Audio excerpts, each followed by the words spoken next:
Dia tidak boleh tahu aku mencintai dia. Karya Vira Savitri. 8. George, aku ingin membeli kopi. Kau bisa menepi? Sesuai instruksimu, sir. George menepikan kendaraan mereka di bahu jalan daerah Broadway Market. Nikmati waktumu, sir. Daniel membuka pintu kedai berprofil kayu dalam fasad gelap dan melihat tempat itu terisi sejumlah pengunjung. Clemson and Sons belum terlalu ramai. Ia mendekati kasir dan memesan espresso, lalu duduk menunggu pesanan di kursi kayu sederhana di sudut dinding warna hijau pucat. Daniel? Daniel menoleh mendengar seseorang menyapanya. Ia tertegun cukup lama. Hatinya dirundung sesak mengenali gadis berambut hitam yang tengah menatapnya. Leslie Kwan. Leslie. Gumamnya terlambat, sedikit kesulitan menemukan kata-kata. Haruskah ia menyapa atau sebaiknya langsung pergi? Senyum Leslie mengembang. Ternyata memang dirimu. Bagaimana kabarmu? Aku tak percaya kau benar-benar kembali. Daniel membiarkan tatapan gadis bermata hitam itu menyusuri dirinya. Seperti yang kau lihat, sahutnya dingin. Tanpa peringatan, pikiran memutar ingatan Daniel ke belakang, ke momen di mana Leslie masih mendampinginya menjadi asistennya selama 2 tahun. Apa kau buru-buru? Leslie melihat ke sekeliling mereka, lalu kembali menatapnya penuh tanya. Sudah lama kita tidak bertemu. Aku harus kembali. Sela Daniel sambil bangkit. Ia mengambil kopi pesanannya di kasir, tapi merasakan Leslie mengikutinya dari samping. Hei, sikapmu tidak adil dalam memperlakukan teman lama, sahut Leslie mengingatkan. Tapi Daniel bisa melihat senyuman lebar dalam kalimat itu. Ini tidak akan lama. Daniel terpaksa menurut saat gadis itu mendesaknya mengambil tempat di teras. Ia duduk memegangi kopinya, sementara Leslie buru-buru mengambil pesanannya di kasir. Kupikir kau melupakan tempat ini. Aku ingat kau menolak kemari saat kuajak pertama kali. Aku kebetulan melintas. Balas Daniel tidak ingin gadis itu berpikir macam-macam, dan kulihat antrean sedang sepi. Tawa lirih Leslie terdengar. Daniel segera menyesap kopi, tidak tahu tawa dan ekspresi gadis itu masih membuat dadanya bergemuruh. Jadi kau bertahan di London. Aku kembali tahun lalu. Sebelumnya, aku bekerja sebagai kolumnis di New York Times. Kau tahu, impian masa lalu. Cerita Leslie. Aku bertahan selama 2 tahun di sana. Lalu kembali, jadi asisten di McKinsey & Company, sampai tahun lalu bergabung bersama Eastern Entrepreneur mendampingi Wallace Chang. Daniel menyeringai. Wallace Chang? Kupikir kau membencinya. Dulu aku membencinya karena dia tidak memihak kita. Sekarang tentu berbeda. Leslie menatapnya agak lama. Bagaimana denganmu? Apa yang membuatmu kembali? Daniel seolah merasakan jantungnya jatuh ke lantai. Orang-orang berubah. Balasnya hampir tidak mengenali suaranya sendiri. Sebelum Leslie bertanya lebih jauh, ia menyambar dengan cepat. Apa kau sendirian? Aku punya kekasih, kalau itu maksudmu, sahut Leslie mengulum senyum. Tahu-tahu gadis itu menggigit bibir dan rautnya berubah risau. Dengar, aku turut berduka cita atas kematian. Kau tahu, apa kau datang ke pemakamannya?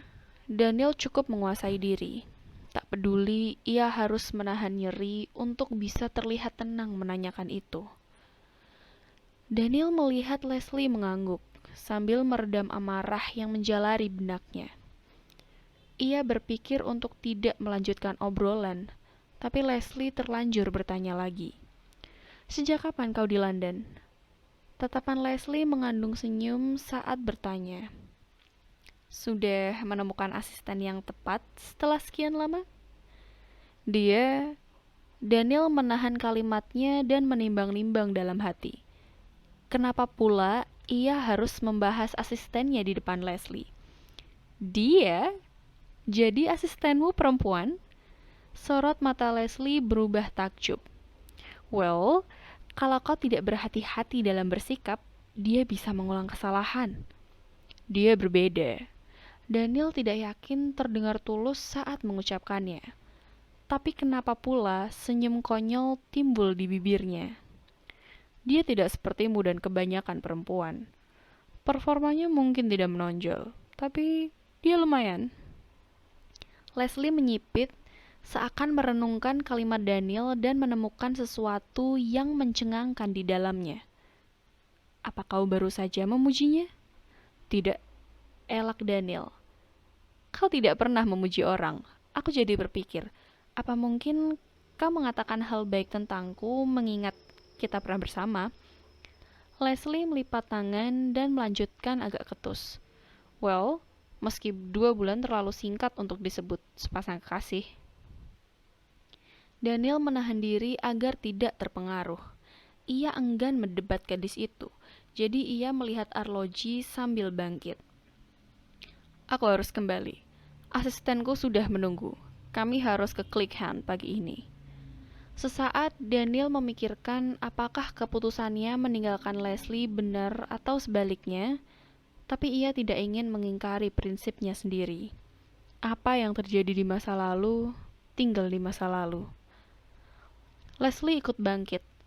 Kau punya waktu minggu depan? Minggu depan aku harus ke Oxford. Oh, donasi pendidikan itu. Leslie menyipit, mengingat-ingat.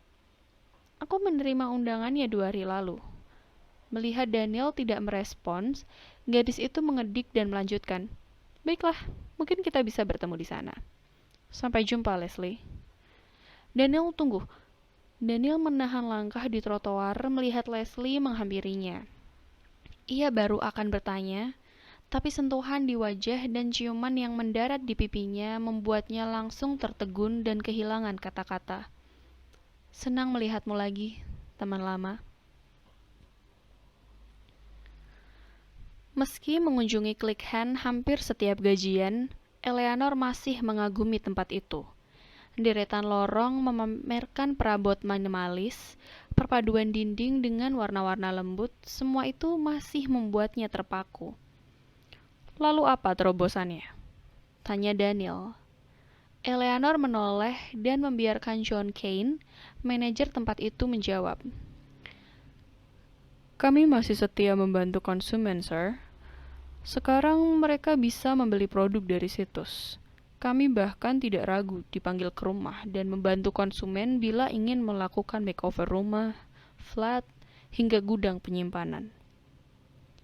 Betapapun mengerikannya Daniel, tiap kali Eleanor melihat percikan antusiasme pada sepasang mata laki-laki itu.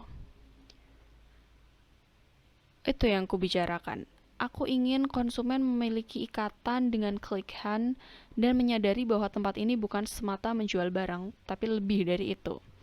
Kuharap program ini berlangsung seterusnya. Siapa yang menggagas ide makeover itu? Miss Swan, Sir. Daniel mengernyit ke arah Eleanor, lalu kembali menatap manajer berkepala botak itu. Maksudmu? Eleanor maju dan menyahut hati-hati. Aku yang menggagas ide itu bersama Owen. Waktu itu ayahmu meminta masukanku, jadi kami dipanggil menghadap Tuan Tony di Hand Group, lalu keputusan ditetapkan saat rapat, dan program ini diterima dengan baik oleh konsumen. Lanjut John menjelaskan. Oh, hanya itu reaksi Daniel setelah berpikir cukup lama. Laki-laki itu kembali berjalan dan Eleanor buru-buru menyusulnya. Kau tahu, Sir, ketika masih kecil, ayahku mengajakku kemari untuk membeli meja belajar. Cerita Eleanor sambil menyesuaikan langkahnya dengan Daniel. Aku tergugah dengan tempat ini dan bermimpi bisa bekerja di sini suatu saat. Waktu SMP, aku bahkan berpikir untuk magang. Sayang ibuku tidak mengizinkan. Tapi bukan itu intinya. Bagian terpentingnya adalah Apa kau bisa membayangkan perasaanku setelah bekerja di perusahaan induknya? Aku cukup bersimpati dengan ceritamu, sahut Daniel. Lalu, jadi Mr. Kane, di mana lokasi proyek penambahan gedung baru itu? Eleanor menatap kepergian Daniel dari hadapannya sambil mematung. Ia kembali menyusul dan menyahut, lokasi penambahan gedungnya di belakang, sir. Jadi namamu Mr. Kane sekarang. Ia melihat John menahan senyum, lalu kembali menatap Daniel. Kau tahu, aku tidak bermaksud melarang, tapi alat berat masih menguasai langit-langit di gedung baru. Aku tidak ingin sesuatu yang buruk terjadi padamu. Sebaiknya kita melihat lokasi dari ruang pengawas di lantai 4. Bagaimana menurutmu? Benar, sir. Lokasi proyek terlalu berisiko. Ungkap John membenarkan. Daniel menghentikan langkah, lalu menghadap Eleanor dan menatapnya lurus-lurus. Baiklah. Lewat sini, sir. Eleanor menjulurkan sebelah tangan, menyilakan laki-laki itu berjalan lebih dulu. Sekujur tubuhnya dingin melihat tatapan Daniel. Itu tatapan sama yang dilihatnya saat pertama kali mereka bertemu. Ia sadar, Daniel memang penuh kuasa dan memikat dengan caranya sendiri. Teringat penjelasan penjahit langganan Daniel yang dijumpainya kemarin. Eleanor tidak pernah menduga alasan asisten-asisten lama laki-laki itu mengundurkan diri adalah karena jatuh cinta. Pada Daniel yang dingin, tentu siapapun bisa dengan mudah terbawa arus dari sikap penuh misteri yang ditunjukkan laki-laki itu. Eleanor memejam dan bersumpah tidak akan membiarkan dirinya selangah itu. Mungkin inilah yang berusaha dikatakan Henry saat makan malam waktu itu.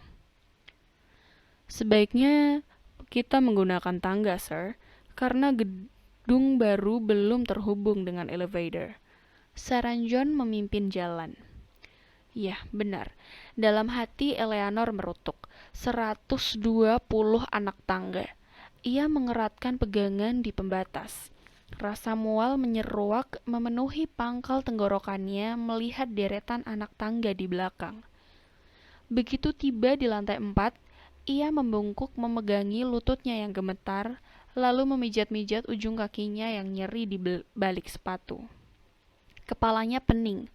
Sementara ia bersandar nyaris roboh di dinding, dilihatnya Daniel sudah mengobrol dengan kepala mekanik dan pimpinan proyek di dekat jendela besar.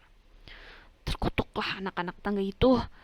Eleanor berpegangan pada apa saja yang ia lewati sambil mengendalikan napasnya yang memburu. Betisnya, demi Tuhan, ia sudah tidak bisa lagi membedakan antara kebas dan mati rasa. Kau baik-baik saja, Miss Swan? Tanya John yang tak sengaja melihatnya.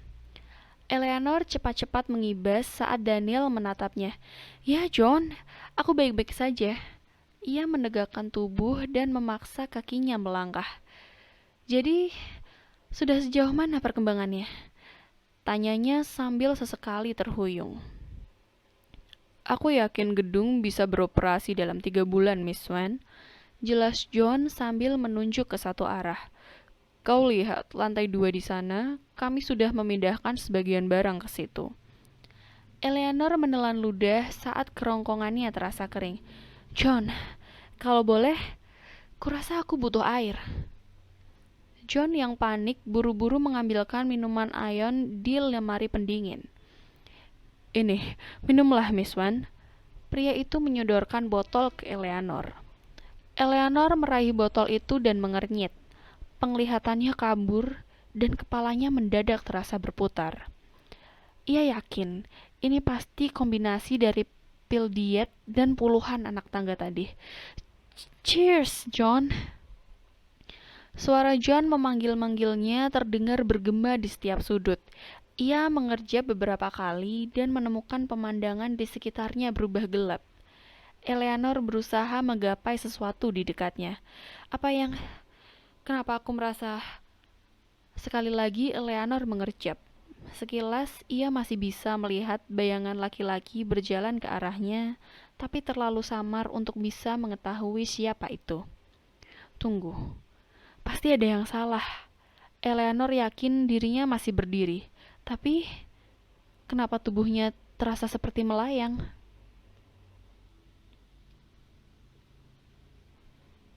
Bayangan wajah Leslie Kwon tiba-tiba melesat dalam pikirannya begitu duduk di sofa. Kilasan-kilasan kenangan bersama gadis itu tiba-tiba meluap dan menghantam tepat di dadanya. Ujung jemari Daniel yang mengusap bibir gemetar saat nyeri kembali menusuk sesuatu dalam dirinya. Seharusnya semua hal tentang Leslie terkubur dan terkunci rapat di sudut ingatannya, andai gadis itu tidak muncul di depannya hari ini. Ia ingat senyuman di bibir merah muda itu. Ia ingat sentuhan dan tawa lirih gadis itu di bawah kendalinya di setiap ranjang hotel yang mereka kunjungi. Daniel menggeleng dan mengutuk kenangan sialan itu dalam hatinya. Daniel menoleh saat mendengar lenguhan kecil. Ingatannya tentang Leslie pudar melihat Eleanor yang berbaring beberapa meter di sebelahnya mulai sadar. Rasa gusar kembali menyelimuti hati dan kini semakin menggerogotinya. Ia berpikir untuk menumpahkan kekesalannya saat itu juga, tapi ia cukup waras. Kata-katanya tentu tidak diterima dan dipahami dengan baik oleh orang yang baru pingsan. Akhirnya ia menyilangkan kaki di kursi, melipat tangan, dan menunggu sampai gadis itu bangun dan menatapnya. Dan ketika Eleanor sudah menoleh ke arahnya, ia pun bersuara. Beri aku satu alasan kenapa aku harus mempertahankanmu. Eleanor menyipit sambil pelan-pelan menegakkan tubuh. Apakah barusan aku...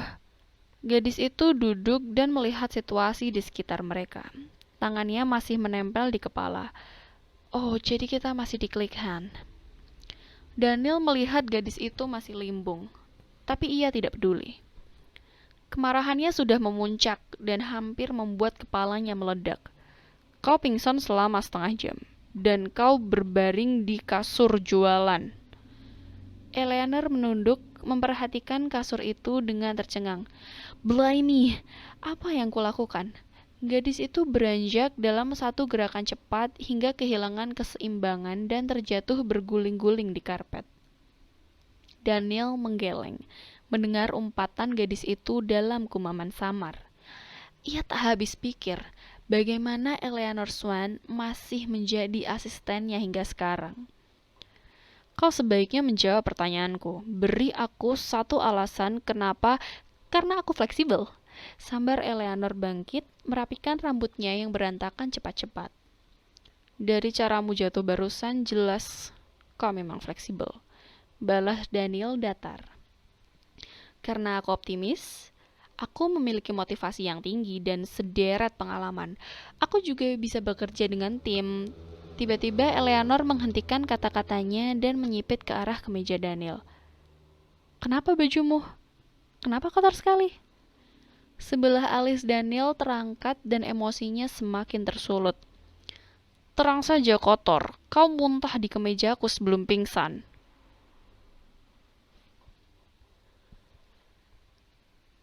Ini keempat kalinya kau muntah. Aku tahu ini berat.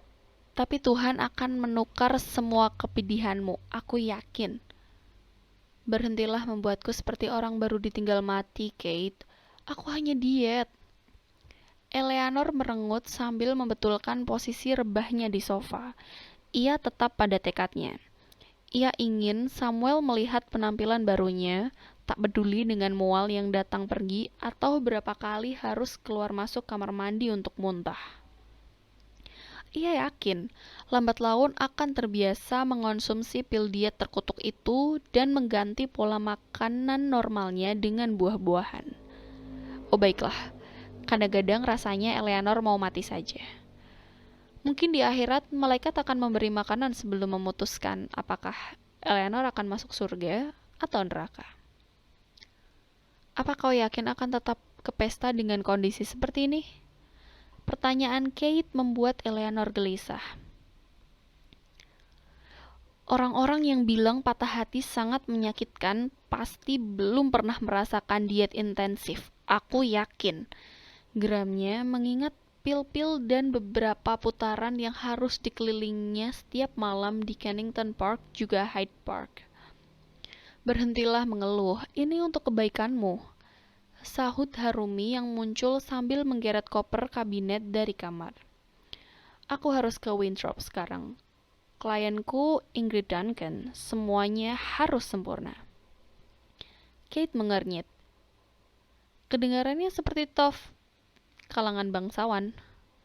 Memang, dia putri tunggal Lady Marceline Duncan, masih keturunan Lord John Linwood, sang Earl. Eleanor mengerutkan kening dan mengingat-ingat. Aku mengenal beberapa bangsawan dan keluarga kerajaan. Kenapa aku tidak pernah mendengar nama Duncan? Duncan nama ibu dari neneknya. Kau tahu hierarki nama bangsawan untuk putri pertama. Harumi melihat arlojinya sambil menjelaskan. Mereka tinggal di Skotlandia selama ini, tapi baru kembali sebulan lalu. Bayaranku 5 kali lipat, dan dia menyediakan sopir untukku. Kurasa sopir itu sudah menungguku di bawah. Kapan kira-kira kau akan tiba? Daniel memintaku ke penthouse pukul 7. Kami mungkin tiba di sana pukul 8, sahut Eleanor muram. Sulit menyebut nama Daniel tanpa mengingat bagaimana laki-laki itu membuatnya kelabakan beberapa hari lalu. Iya, selain menyuruhnya turun dari lantai 15 ke lantai 9 menggunakan tangga darurat, Eleanor tahu ia punya puluhan alasan untuk memaki atasannya.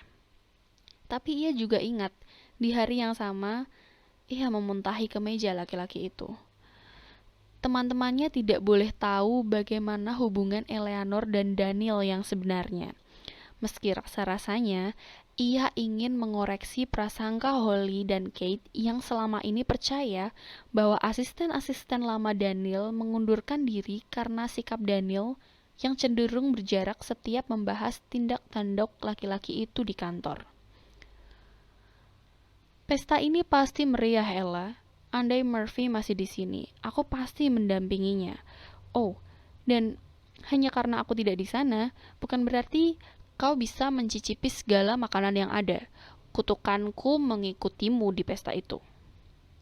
Eleanor terdiam. Pesan yang dikirim Rosamund Han lebih membuatnya gugup dibanding ancaman Kate. Wanita itu memberi ultimatum pada Eleanor agar mengawasi gerak-gerik putranya. Bagaimanapun caranya, Daniel harus bertemu Rosamund setelah berbincang dengan Eugene Winthrop, sang pemilik hotel. Dari sana, wanita itu akan melanjutkan rencana mengenalkan putranya dengan entah siapa. Tugas Eleanor hanya membawa Daniel bertemu ibunya. Itu saja, dan ia bisa mundur teratur tanpa dicurigai. Ya Tuhan, ia berharap eksekusi malam ini lebih mudah dari bayang-bayang kegagalan dalam pikirannya. Betapa berisikonya jika ia tertangkap basah Daniel karena bersekutu dengan Rosamund Han untuk sesuatu yang tidak ada hubungan sama sekali dengan dirinya. Dan itu sebuah perjodohan. Perjodohan buta untuk atasannya.